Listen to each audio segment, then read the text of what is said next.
give over, and this is true for Goyim, it's also true for Yidden too, is to give over obligations with a sense that you yourself recognize that obligations are coming from a place of love. So as if we feel that the rules of Yiddishkeit are just rules and just cages and things holding us in, then if we try to give that over to the nations of the world, they're not going to appreciate it so much. But if we ourselves feel that the rules and regulations of Yiddishkeit are not a prison, rather they're freeing us to allow us to experience the kesher with Hashem, and that's the mindset that we have giving over the obligations and telling the nations of the world what their obligations are, then they'll be receptive to it. Like Rav Kook said, no one wants to be told what they are not allowed to do, but everyone wants to be told opportunities they have to connect themselves to a deeper place and to a deeper experience in life. So if we give that over, they'll be receptive. So that was one side of the obligation in terms of teaching them sheva mitzvos bnei noach, and we saw that's part of our obligation. And another side of our obligation was not so much in terms of practical instruction, but this is more what the pasuk says, being an orla, going to be a light into the nations. Light, a candle. When you bring a candle into the room, like we saw last week, when you bring a candle into the room, it doesn't have to. If you take let's say a candle is illuminating a small space, and then you bring it into a larger space. It doesn't have to take more energy to illuminate the larger space. It's a natural result of a candle that it gives off light, and anything around it is illuminated by that light. Being a light to the nations doesn't necessarily mean to give them instruction per se, but it means to be luminescent, to be someone that's pulsating with a sense of transcendence, a sense of depth, and a sense of being connected to a deeper place and a deeper way of living, and automatically that illuminates the rooms that you're in. If you're in a small room, it'll illuminate that room. If you're in a bigger room, illuminate that room. It doesn't take up more energy from you, just that's who you are. You're a candle. So these are the two sides of our obligations towards the nations of the world, giving them the instructions of sheva mitzvos bnei noach practically, and just being a people that just exude a sense of transcendence and a sense of Daibenkeit, and a sense of divinity.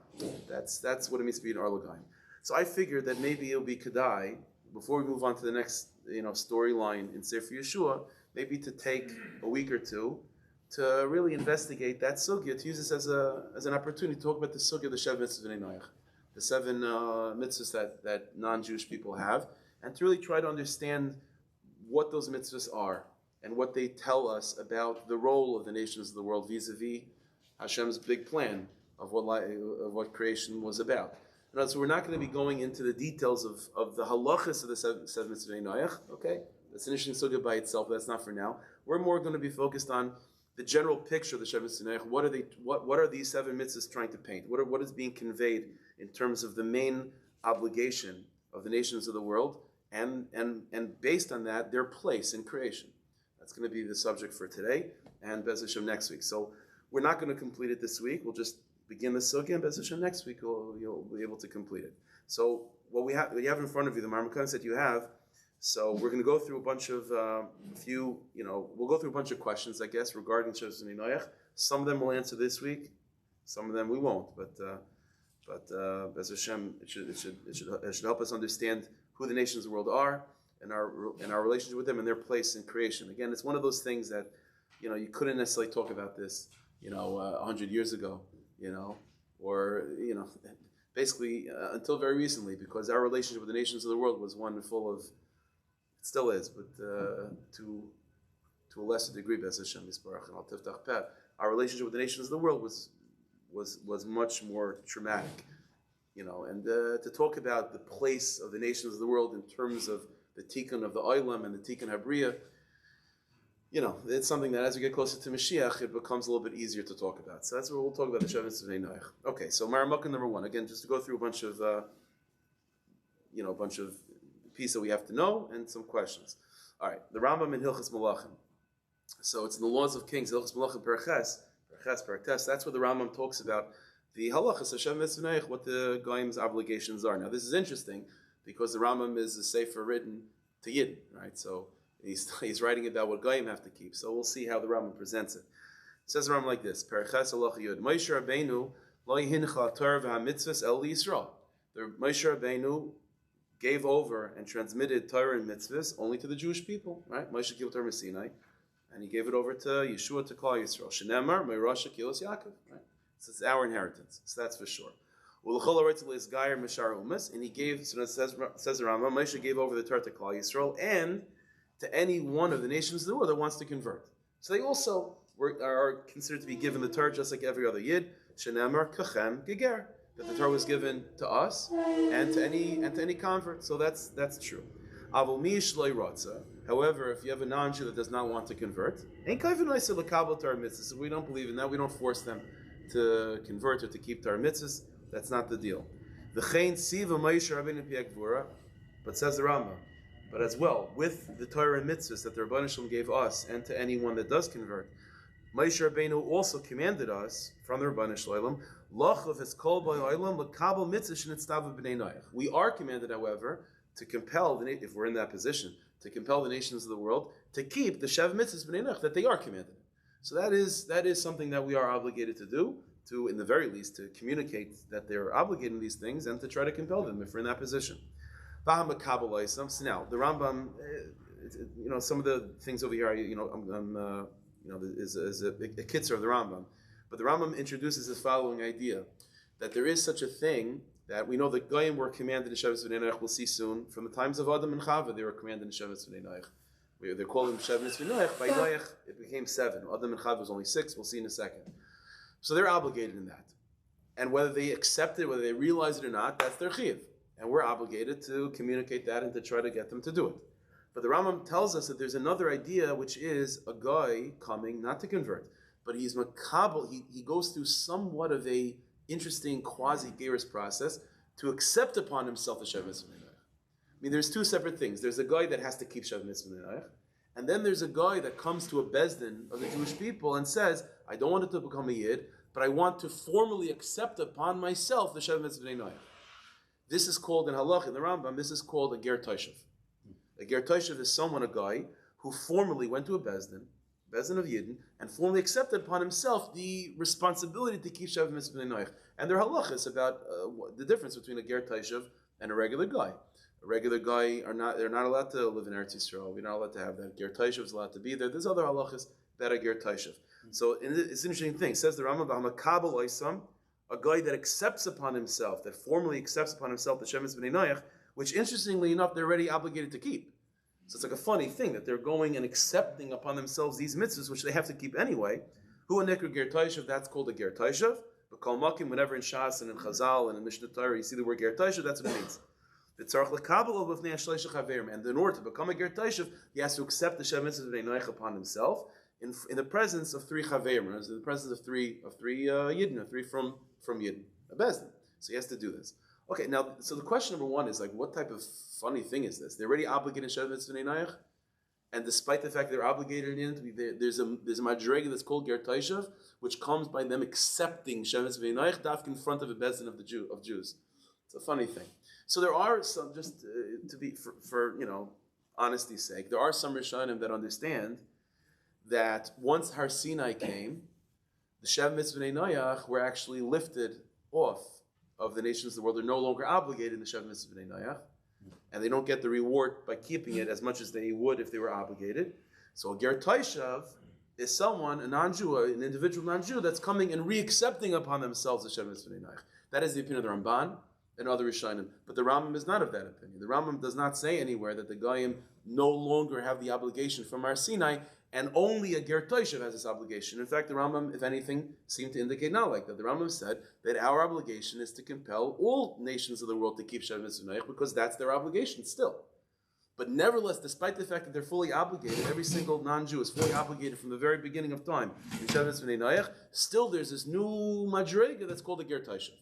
That if that same guy who is already obligated to Shev Mitzvah Bnei Noach goes to a bezdin and accepts upon himself what he's already obligated in, that's called a Ger Toshev. So it needs explanation. Again, to become a Yid, to convert that, you understand, you're accepting new obligations. What's the statement of accepting old obligations and now you're a new category? What changed exactly? Okay, so that's question number 1, needs to be clarified. Okay, we'll see if we answer it this week or next, we'll see. Okay, Marmukah number 2. The Rambam continues over there in Allah Yid Aleph. Kol hamakabel sheva mitzvahs, if you have such a Ger Toshev, and this non-Jew accepts upon himself the sheva mitzvahs, v'nizr l'asaisan, and he's careful to keep them. Harezeh michasidik umas olam. A ger toshav, and he accepts it and he lives accordingly. He's in the category of chasidik umas olam. He's one of the tzaddikim of the nations of the world. V'yesh lechelik lo'olam haba, and he has a portion of the world to come. So a ger toshav has a portion of the world to come. V'hu sheyikabel oisim, now says the Rambam, but again this is important. It's only true that he's a ger toshav and he's chasidik umas olam and he has olam haba is if he accepted the sheva mitzvos bnei noach v'yasa oisim and he keeps them b'nei shetzivim and HaKadosh Baruch Hu b'Torah v'yidienu al dei Moshe Rabbeinu shebnei noach mikaydim netztavu b'hem. Says the Rambam, the definition of a ger toshav, and therefore will have olam haba, is if he keeps the sheva mitzvos bnei noach, because what? Because the Rabbeinu Shloim commanded them to do so in our Torah, and through Moshe Rabbeinu they are informed that they were always obligated in this. In other words, if a non-Jew keeps sheva mitzvos bnei noach because Noach was commanded it, then we'll see in a second that's not a ger toshav. A ger toshav is that I'm accepting to keep the sheva mitzvos bnei noach. In other words, these commandments which go back to the very beginning of time of Adam and Chava and Noach, but I'm accepting upon myself to do such a thing with the acknowledgement that the information or the tekifus, the strength of that obligation is via Moshe Rabbeinu. That Moshe Rabbeinu, through the Torah of Moshe Rabbeinu, I'm accepting upon myself the sheva mitzvos bnei noach that has been given to Noach through the knowledge and the way I know that and the way I firmly believe that is through Moshe Rabbeinu. Those are the words of the Rambam. The words are that he keeps them b'nei shetzivim and HaKadosh Baruch Hu b'Torah, because the Rabbeinu Shalom commanded them in his Torah, okay, which was given to Kol Yisrael. Rambam already said. And through the Torah, it became known to us that the bnei noach were commanded in these things from before.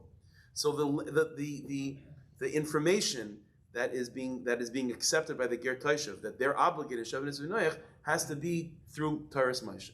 So because we're accepting upon ourselves this old obligation of sheva mitzvos bnei noach, but the only reason why we're buying into this is because we know clearly through Moshe Rabbeinu that we were commanded in it.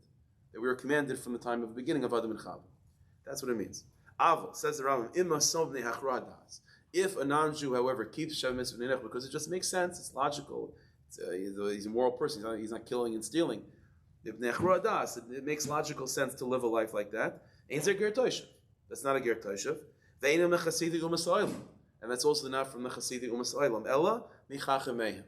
What that person would be defined as is mechachmei umas olam, from the wise people of the nations of the world. That's the Rambam. Okay, so there's a number of questions with this Rambam. First of all, the fact that the Rambam said that someone that keeps sheva mitzvos bnei noach in this way of a ger toshav is michasidik umas olam, okay, and he has olam haba. Now, right away, that's a problem. To say that a non-Jew has olam haba is a problem. Take a look at Maramok number 3, the Rambam in Hilchas Isurei Bia.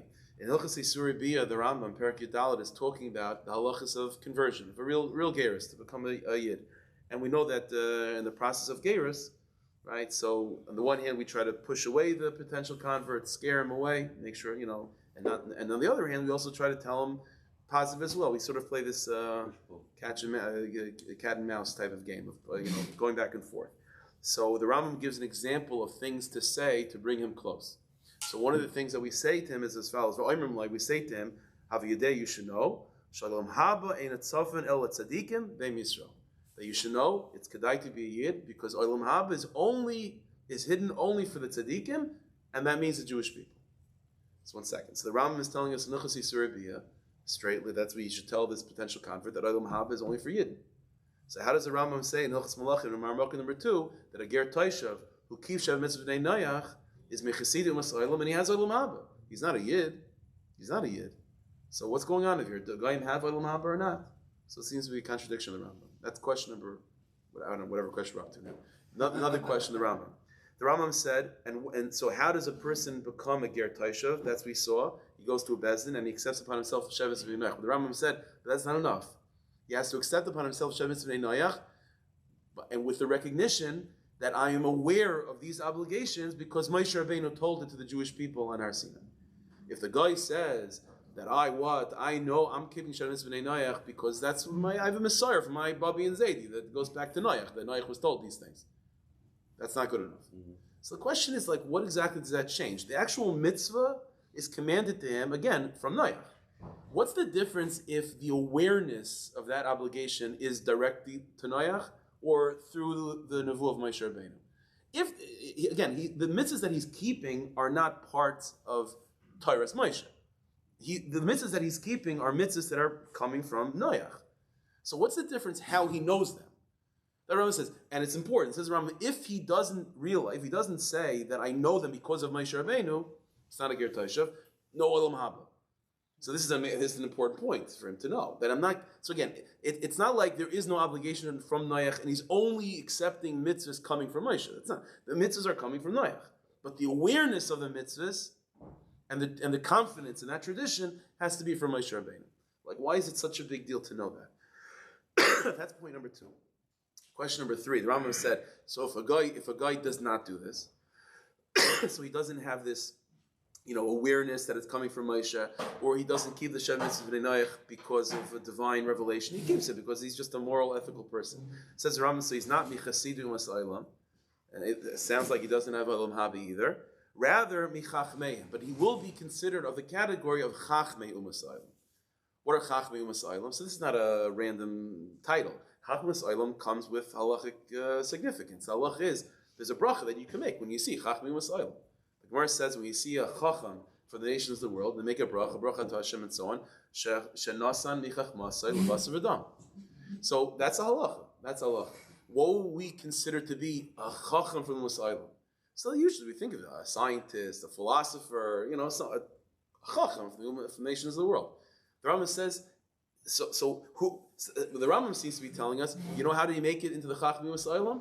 If you don't kill, you don't steal, what is that? Why would keeping the sheva mitzvos bnei noach out of just pure ethical morality and consciousness, why would that qualify you as michachmei u'masaylam? I think it qualifies you as a nice guy. I could trust you to babysit, but why does this make you chachmei u'masaylam? Be chachmei u'masaylam. So the truth is, there's some girsayis, there's some versions of the Rambam where instead of the last words are ve'ena mechasidim ha'asaylam, that this person is not from the Chasidim Asaylam, v'loy mechachmeim, and not from their chachamim either. But the Frankel Rabbin, which is a more authentic version, it's Ela mechachmeim. Rather, he is from the Chacham Asaylam. So that's the final question. Why would keeping Shevas bnei noach, which again most goyim, unless they're a bad guy, I would imagine that an average guy probably never killed in his life, and never ate Ever Menachai. It's a Chachmim Asaylam exactly. So what's the bichachma? Okay. Another question. Marmuk number 4. This is the Rambam again, Hilchos Melachim, Perek Tes. So Perek Ches, like we just saw, is sort of, the Rambam is introducing the idea of Sheva mitzvos bnei noach. In Perek Tes, he tells us specifics. So this is how the Rambam in the beginning of Perek Tes presents the Sheva mitzvos bnei noach. It's fascinating. The Rambam says like this: Al shisha dvarim nitztava adam rishon. 6 things adam rishon were commanded in. 6 out of the 7. Al avodah zara, okay. Val birchas Hashem. Number 1, they were commanded Adam Chava not to do avodah zara, not to curse Hashem. Val shvichas damim, not to kill. Al gilui arayis, no gilui arayis. Val gezel, on theft. Val adinim, and to set up. Okay, it depends to show what this means. To set up a court system. This is after we kicked out again. Oh, so that's a question. That's a question. That's gonna be a question. We'll see about that. So he says like this: Afal pi shekulin hein kabbalah b'yadeinu and Moshe Rabbeinu. Now, even though this idea that Adam and Chava are commanded in these 6 things are a tradition we have from Moshe Rabbeinu, and it makes sense that as a human being, these are the basic things that you need to live by. But you should know from Torah, you can sort of pick up that these obligations even Goyim have. Okay, there's an interesting sentence in the Rambam, we have a tradition from Moshe Rabbeinu, but you should know, from Torah, a general, sort of feel that you get from learning Torah is that these are the things that Goyim have to keep. Okay, fine. It's an interesting way of saying it. Haisif says around like this. Haisif, and then added to those 6, L'noach, added to Noach was Ever Menachai. Okay, Ever Menachai. That's why, because by Adam and Chava, they weren't allowed to eat animals anyway.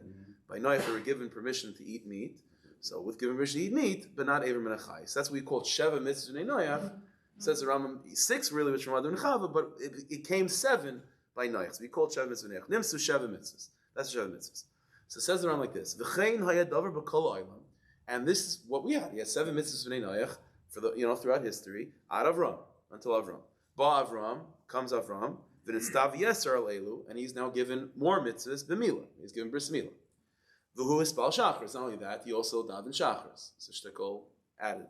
The Yitzchak also adds, we have more mitzvahs by Yitzchak, hifresh meiser. We have the first time that meiser is taken off from produce. And he also adds mincha.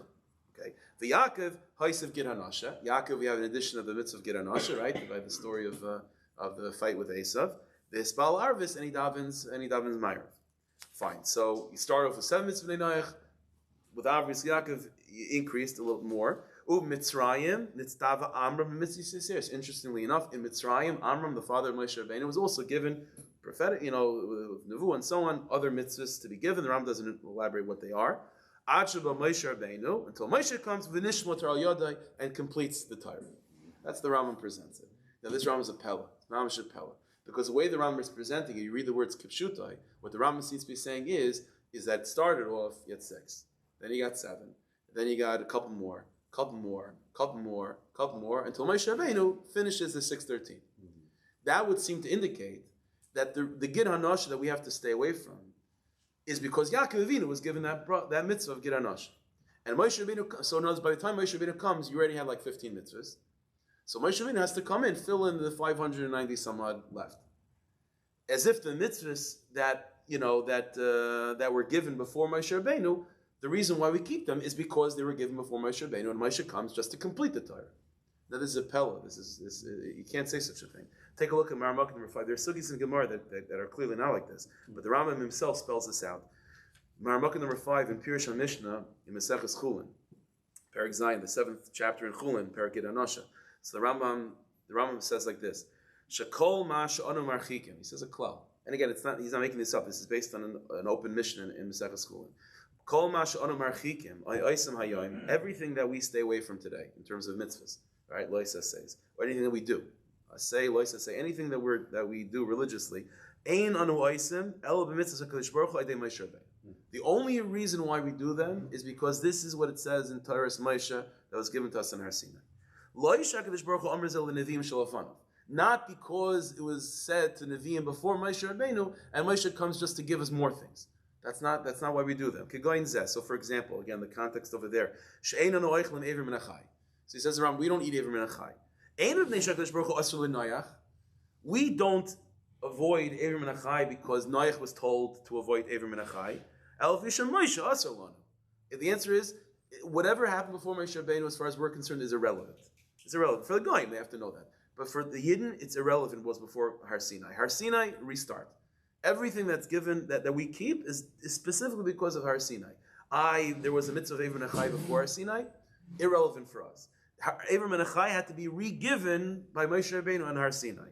So, Elafisha Moshe also lanu, Meshetziva B'Sinai, Sheyiskayim Ever Min HaChai. Moshe Rabbeinu was given the mitzvah, a new mitzvah, within the context of Taryag, not to eat Ever Min HaChai. Ukamaykin, similarly says the Rambam, Einonu Molim, we don't give ourselves a bris milah Avram Avinu Malatzim, because Avram Avinu gave a bris and he was given the mitzvah, so we continue that. V'anshe Beisa, him, his whole family, that's not why. Because Moshe Rabbeinu was commanded in Har Sinai to give us a bris milah. And so what happened before Har Sinai is relevant to Goyim, but it has nothing to do with us anymore. We're now, it's restart, Taras Moshe is the beginning and the end. So this is a Pella. So what's the Rambam talking about at the beginning of Hilchos Malachim, in Perek Tes and Hilchos Malachim? This is whole historical presentation. 6, Adam and Chava, 7 to Noach, Avram a little bit more, Yitzchak, Yaakov, and so on. So fine, and that should just be a historical, as far as we're concerned, just a historical, explanation of what happened. And then the Rambam, Lamaisa for us, that's not why we keep any of those mitzvahs. We keep them because Moshe Rabbeinu was given all these things again. So what does the Rambam mean at the end? And until Moshe comes and completes the Torah. To say the words complete the Torah seems to indicate that Moshe Rabbeinu is just filling in the rest. And what we had before is still intact. That's not true. It's simply not true. We're not keeping the mitzvahs. We don't keep Sheva mitzvahs because of Noach. We keep them completely because of Moshe Rabbeinu. Even the Goyim, like we saw before, even the Goyim that do keep the mitzvahs because of bnei Noach, even they have to at least have an awareness that tradition is true because Moshe Rabbeinu said so. But by us, that's not enough. By us, it's not just enough to know that there's such a thing as Ever Menachai from Noach and Moshe Rabbeinu told us. Like the Rambam says in Pirush Mission, the entire obligation is from Moshe Rabbeinu, not just the awareness of the tradition. Clean, fresh start. So what's the Rambam talking about? Okay, fine. So those are the questions. Again, like I said, we'll see if we get to answer all of them. Let's begin to investigate this inyan of sheva bnei Noach. So I guess the first question that we'll begin to answer today, we'll see how much more we could answer, is the question we had before. The Rambam said that if a person keeps sheva bnei Noach, not because of Moshe Rabbeinu, not because of Nevu or anything like that, just because he's a hadas machrasan. The Seichel Hayosher tells a person not to take a bite out of a rabbit that's alive. It's a Seichel Hayosher. So it says the Rambam, you're not a Mechasidim Musaylam, but you're Michachmehem. But you are from one of the Chachmei Musaylam. So yes, why is it? What's the Bichachma? What's Bichachma? Okay, so take a look at Marmuk number 6. This is a letter from a Hudner in Pachad Yitzchak. It's an Igros Uksavim. It's a letter Chafhei. So it's part of a much longer letter, and the language in this letter is very terse. It's not so easy to make heads or tails. And even in the end of the letter, Rav Hudner says to whoever the Talmud was that was asked him the question, Rav Hudner writes, he says it would be kedai to get a chavrusa to chazer over this letter. That's what he says. So, this is the best of my understanding of what the letter is trying to convey. If not, then blame it on me. But here. So Rav Hudner says like this. Rav Hudner mentions some of the questions we mentioned before. He doesn't mention this question of why would a guy that keeps Sheminitzvos be qualified as Chachmi Masaylim, but I think what we see from Rav Hudner, I think will answer it. So take a look inside. So Marmuk number 6. Lakush de Milsa. So Rav Hudner says like this. The truth is as follows. Ayin Shemabel. He says, go back to the story of the Mabel. Says Rav Hudner, the punishment of the Mabel, Ayman hu baydei la'atzmai, bein kol ma'iris shal ayin shem b'divrei yimei ha'olam. There's something unique and something that makes the punishment of the Mabel, sort of a separate category than any other punishment that any individual or any society has ever had in the world. There's something unique. There's something that makes the Mabel experience different. The Hevdel Zeh bein Einish HaMabel Shar Einshim, and this difference between the Mabel and other punishments that have come to the world, before Sheba Chumash, it's open in Chumash. You don't have to do too much investigations. What is that? The pasuk is screaming, and it says, Nichamti ki asisim. Hashem says at the end of Parashas Bereishis, as he's introducing the concept of the Mabel, that I regret creating mankind. And from that regret comes the Mabel. Before Shabbat and as the pasuk is telling us, Ki Einish HaMabel Mahalich Shecharata Ganus Bay, that the punishment of the Mabel wasn't just a punishment. It was an expression of Hashem's kiviyachol regret in creating mankind. That's an open pasuk. Kol charata. What does it mean to regret? Perusha. It means Shema Yisayfish Shal Davar Golam Itchilasei. That if what came out at the end was revealed in the very beginning, Shal Davar Haisibizeminiya, then he wouldn't have done it. Right? That's what regret means. Like, obviously by Hashem he knows everything. So that's obviously a basic question. What does it mean for Hashem to regret? But that's the language that's used. And regret means something comes at the very end that if I knew this from the very beginning, I wouldn't have done it. That's what regret means. So it means, so let's investigate. What were the Averis that led not just to the punishment of the Mabel, but for the fact that Rebbeinu Shalom to regret the very creation of man? So says the Rambam, says the Rav Hudner, it means because they violate the Shevet bnei Noach. It means, Rav Hudner is pointing out that the Shevet bnei Noach are not just things that you have to do. And if you don't do them, you get punished. Yeah. These are fundamental points in the very foundation of humanity. The very foundation of humanity. And by not living up to these points, then there's no purpose in humanity itself. There's no purpose. Not only will the world will be, there's no purpose. There's regret in the creation itself. In other words, when you're doing something, it's for a purpose. And if it turns out that purpose was not fulfilled, then there's a regret. Then you regret. Humanity was created in such a way that by not keeping Shevet Bnei Noach, the Rebbeinu Shalom Kiviyachol regrets creating humanity, which means that these Shevet Bnei Noach are not just random mitzvos or so on. There's something more fundamental to it. So he says like this: we see from here Shekiyuman that the keeping of Shevet Bnei Noach, there's sort of a condition in creating humanity itself. Ba'ifin shall batal atanai batal ma'isa, to the extent that if the condition is not met, then the whole effort of making humanity is not kedai. Then solo maidens, we see from here. So one of the questions, Isaac mentioned this before, but like one of the questions, when were the 6 out of the 7 were given to Adam and Chava? Like when were they given to him? After the Chet, before the Chet? Before the Chet, I mean, he had bigger inyanim in his life than not stealing, and there was no one else. I mean, there's very few people, to steal from. So what? So Rav Hutner says like this, and in Psalm 8 it comes out, Adam, when Adam and Chava were created, there were 2 layers of obligation that were given to Adam and Chava, layered upon each other. Hazar Rishayna, the first layer of obligation was Sha'achilas etzadas tikkun le'misa. Don't eat from etzadas, because you do that, it will cause death. Hazar Shniya, but beneath that layer is don't violate the Sheva mitzvos bnei shebitul sheish mitzvos yigram charata.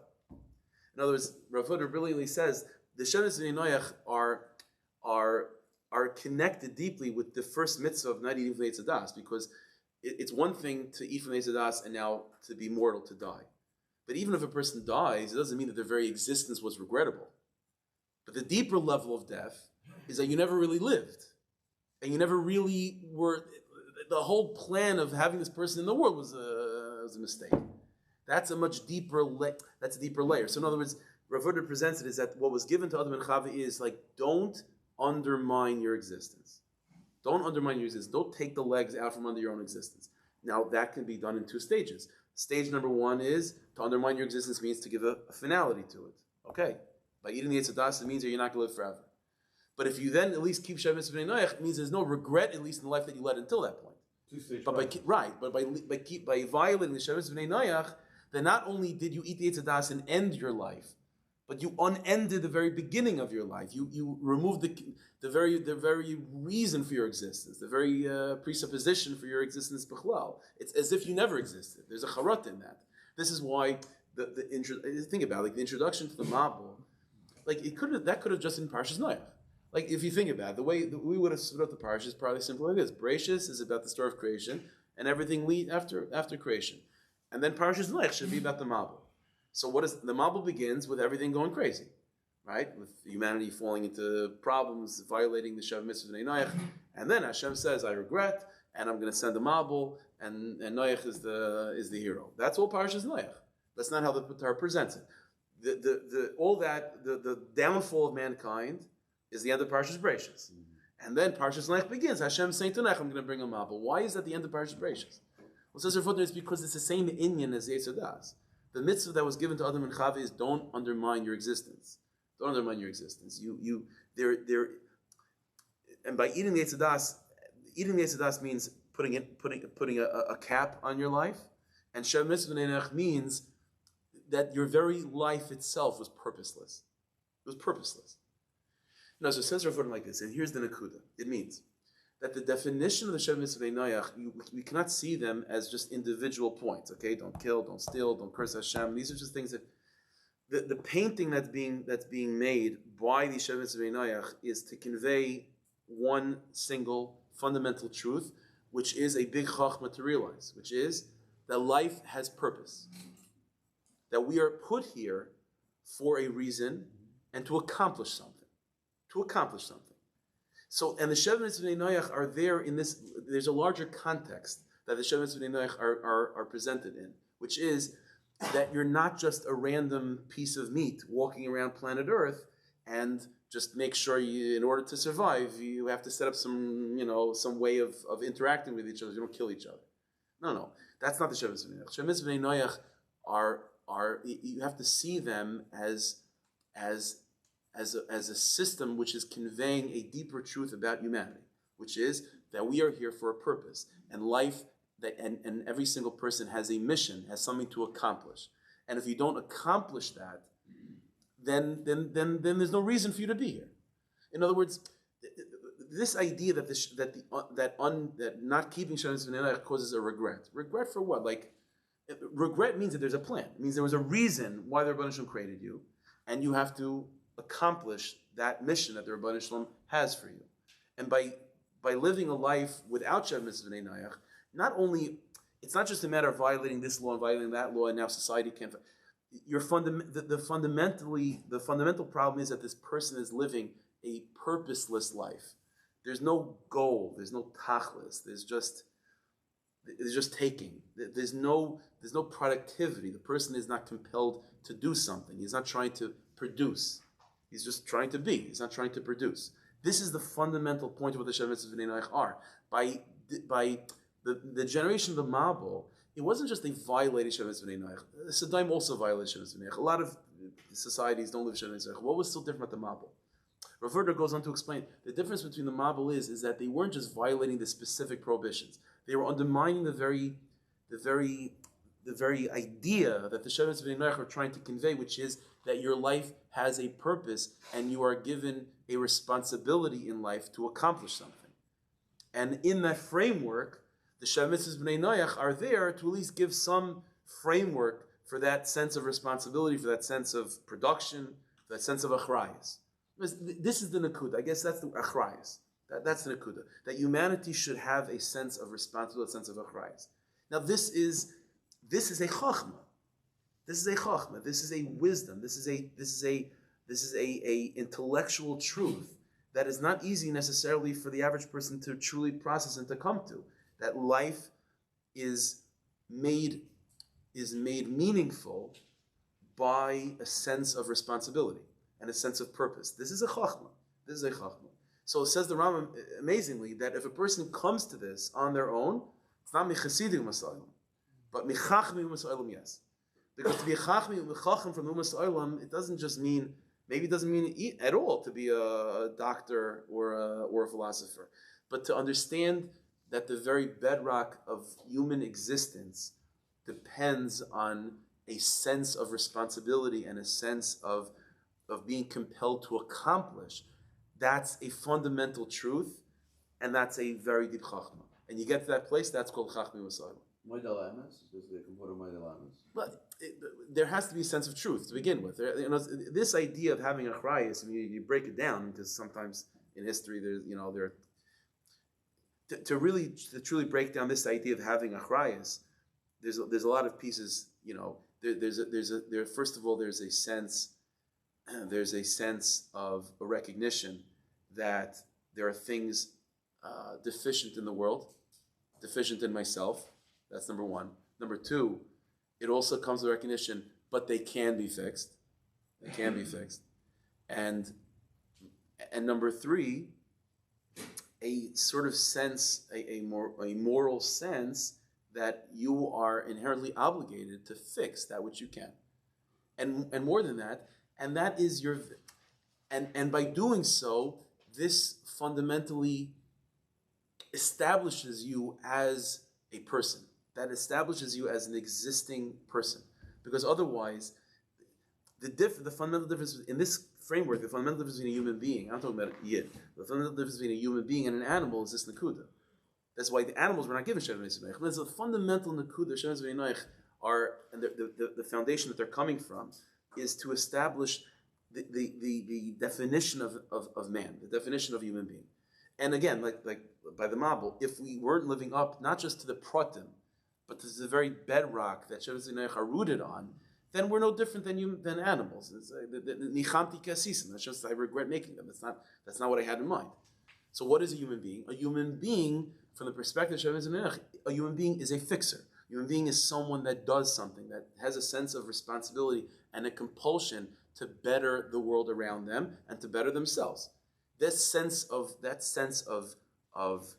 tikkun, of moving, of accomplishing, of doing, is a very deep truth. Not only that, it's reflective of Kiviyachal the Rebbeinu Shalom, because the first thing we know about the Rebbeinu Shalom is that he did. We don't know. The only connection we have with the Rebbeinu Shalom is what he reveals about himself, and the only thing he reveals about himself, everything he reveals about himself, is through his actions. So instead of always getting lost in what Hashem does, the very bedrock that it's all based on is that Hashem is doing. And that itself is a fundamental truth. So the Sheva mitzvos bnei noach maybe are not reflective. Torah is more, we'll see soon, maybe next week when we'll about this, that Torah is more reflective of the specifics of what God does. But the Sheva mitzvos bnei noach are at least getting they're at least fundamentally connected to the framework that's all based on, which is that God is doing. And that means that the very definition of a human being and the place of the human being in creation, al kapanim, is to have a sense of purpose and of meaning, and only to feel that you've truly lived up to your own potential by doing. In other words, let's go even deeper than that. It means that fundamentally a human being is not, that we have to develop ourselves. That there's an unpackaging that a human being has to do. This is all the bedrock of Shevet bnei noach. And again, these are wisdoms, these are chachmas, these are not stam things.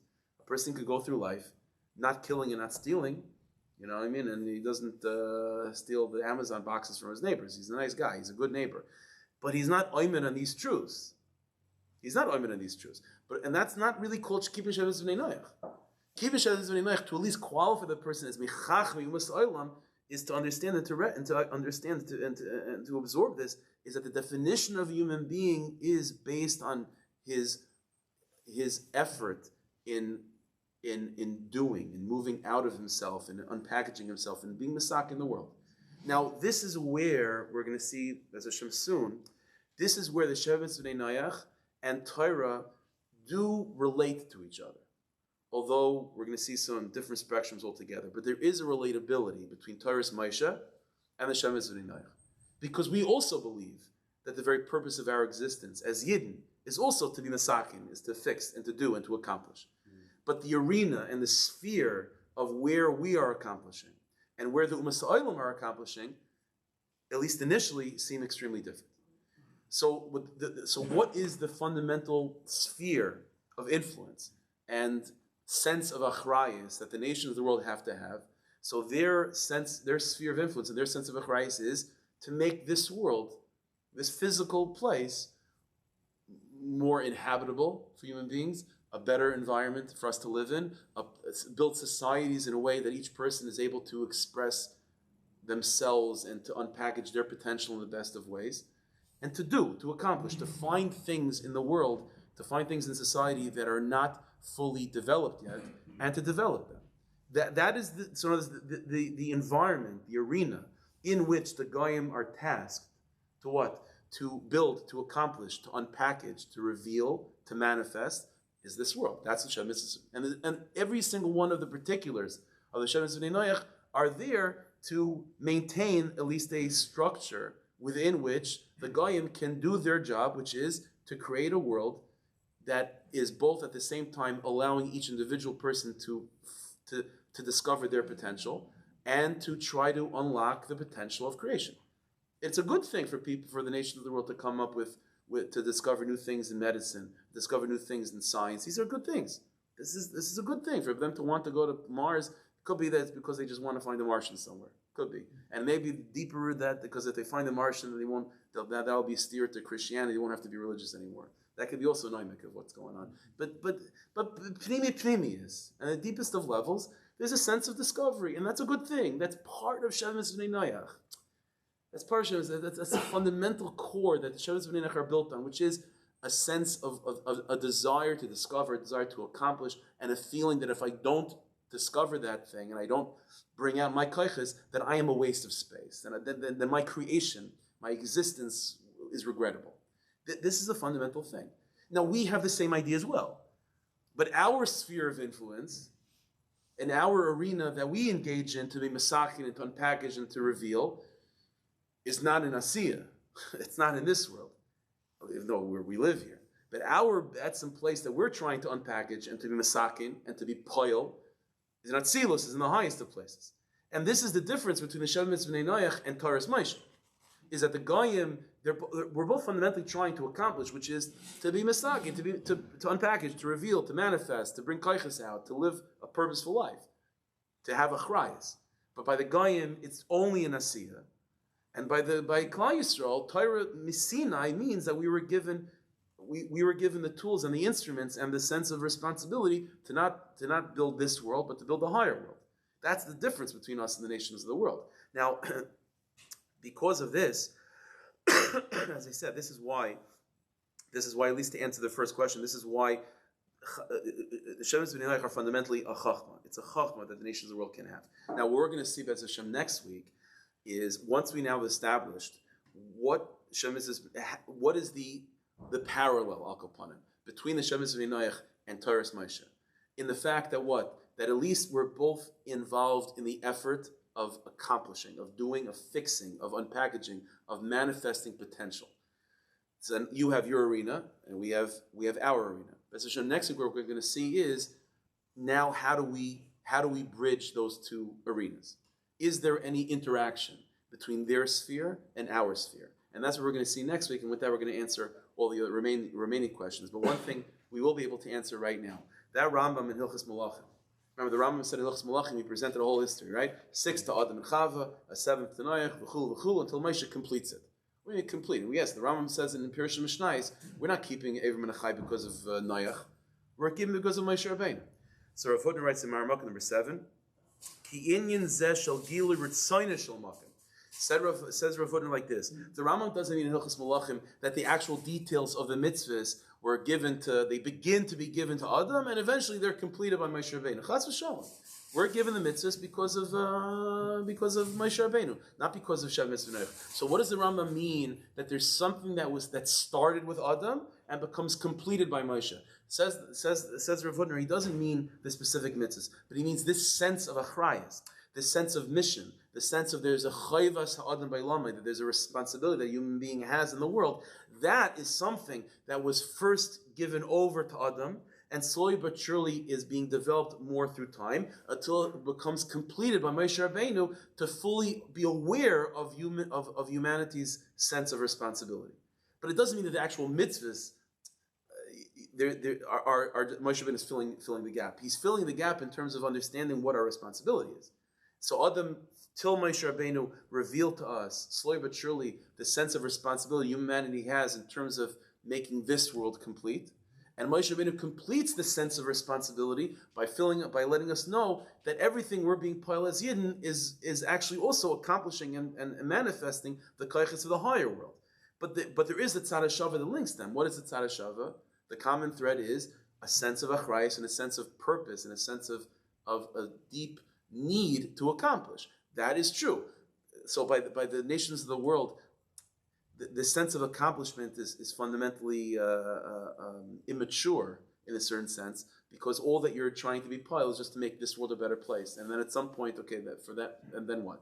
So Klal Yisrael needs, so Taras Moshe then completes that concept, that idea by saying that everything we do also is able to manifest and to be piled, to accomplish in the higher world. That completes the sugya of achrayus. That's the sugya that Rambam is trying to convey in the beginning of Perek Tes. The sugya of achrayus. The sugya of achrayus of humanity began with Adam and completes with Moshe Rabbeinu. But obviously the actual mitzvahs that we keep are not because of Adam, but because of Moshe Rabbeinu. But the sugya of achrayus is something that Moshe Rabbeinu does build upon what was already began to be conveyed with Adam and Chava. That's Rav Werner says it. So this by the way fundamentally refocuses what our hashpah on the nations of the world is.